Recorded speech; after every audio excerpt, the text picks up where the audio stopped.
If you've ever found yourself wondering where to put your hook when you're building a row of stitches, hopefully this video might help you.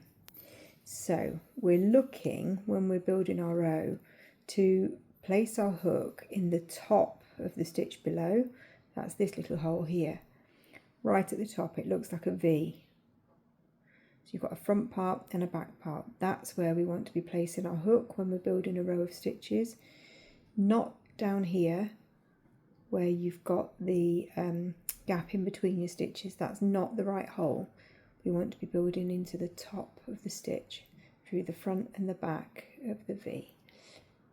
Let me just do a couple of stitches and show you. In through the front and the back of the V.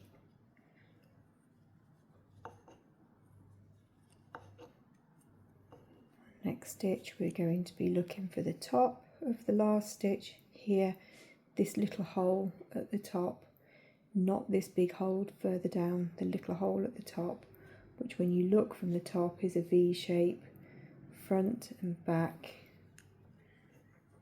That's where we want to be placing our hook when we're building up a row of crochet. Unless of course you're doing a pattern that calls for texture or anything like that, where you might go in just through the front side or the back side.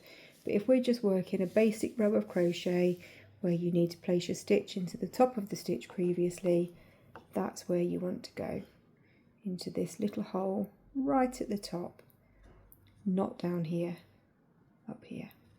So you've got the front part of the V, the back part of the V,